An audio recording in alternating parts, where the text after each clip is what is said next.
up, guys? Lowe's here from the Big Retro Show. Thank you for joining me. It's been a minute. It's been a minute since I've been in front of the camera talking to you guys like this. And that's for good reason. That reason is that I've been just super madly busy. But I haven't been so busy that I haven't wanted to go out and do things. And there was a local toy show that I went to recently. And I took some footage of it and I got some pickups. So check it out.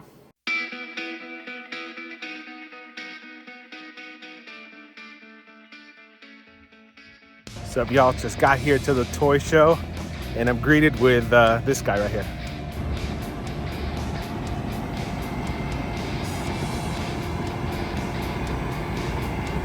One of my favorite aspects of these shows is the great lengths that people will go to pursue their passions.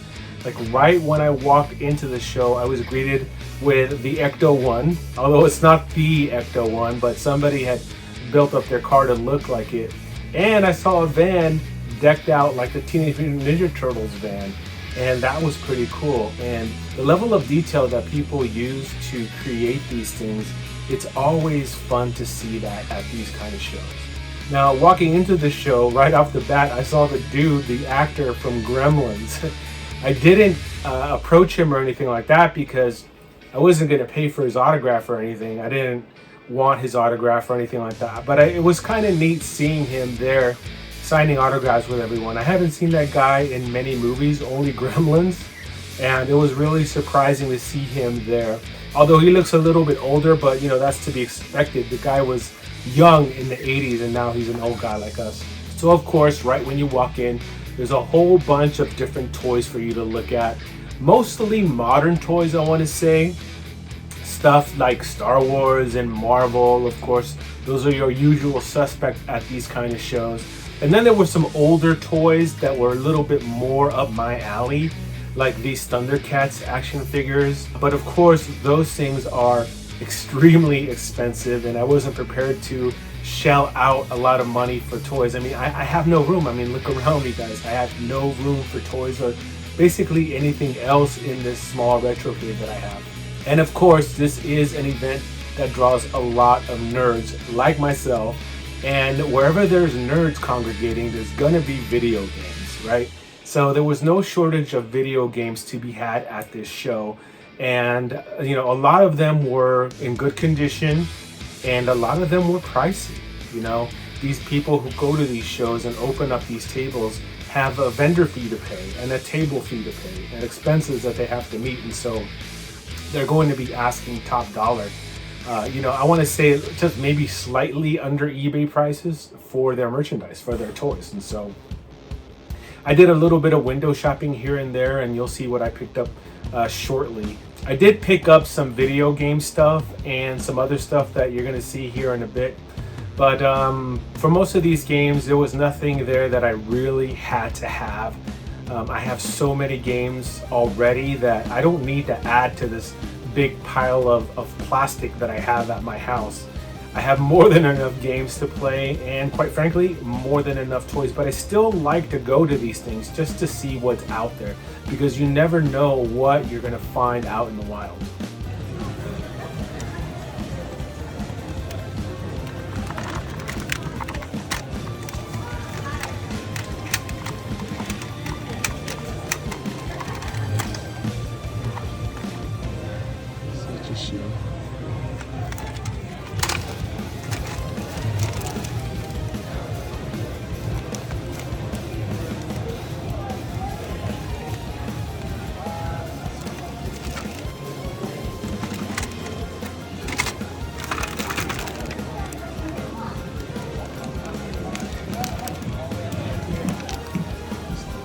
If you've got a table near the food court, go through the food court.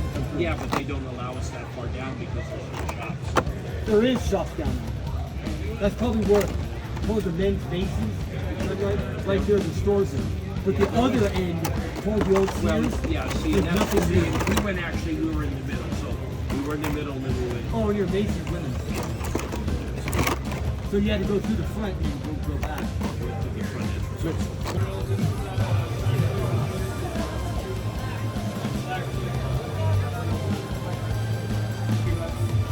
$30? Would you do a twofer or cut me a deal on the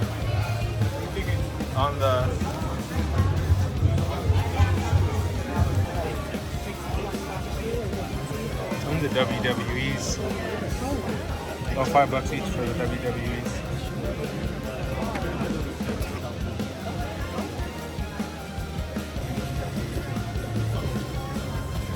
Oh, Secret Wars. $6.50 for the big price. Okay, how much is it? She has 5 of them?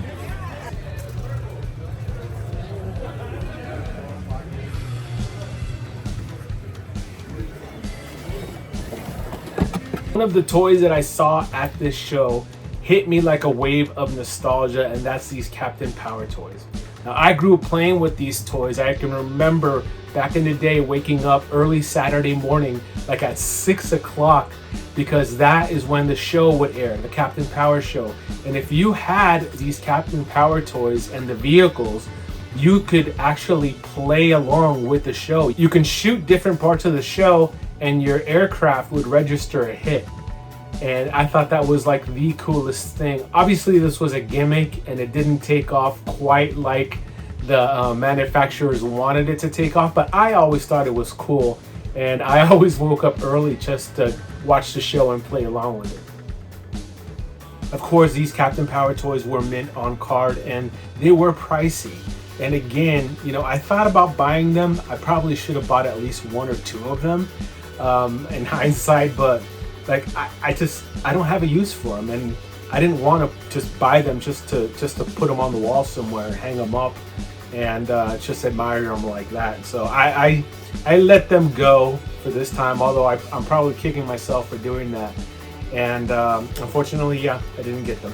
Now, I didn't pick up a lot. I did pick up that strawberry shortcake thing, that wagon, for my daughter who was with me.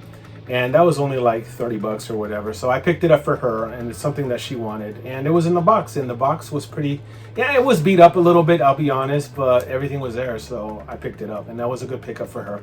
But I picked up, of course, some video game stuff. I picked up a Zapper. And I don't have one of these. I have like 2 Nintendos, but you know, I don't have this Zapper. And I thought, why not? I'm gonna pick this up. I think it was like $20 or something like that. I forget. I'm filming this now like 2 weeks later. And yeah, I needed one of these because I wanted to play Duck Hunt. It's been a while since I played Duck Hunt. And you can't do that, of course, without a Zapper. And you can't do that with a normal HD TV. You need a CRT, and I recently hooked up a CRT that I've been watching VHSs on, so I figured I'd pick that up. Second thing I picked up is this album. This is Van Halen, and this is Diver Down. It's a Van Halen album. I actually don't know any of the songs on here. Let's see. Well, yeah, I don't know any of the songs on here. They don't say the songs on the record, but I looked it up in Google and I couldn't recognize any of the songs. So this is more of a, I think a more of an obscure Van Halen record. I've recently been collecting vinyl and stuff, and I thought this was kind of a cool thing to add to my collection. I do like listening to vinyl from time to time, and this is something that I wanted. And it was, you know, it was only $8.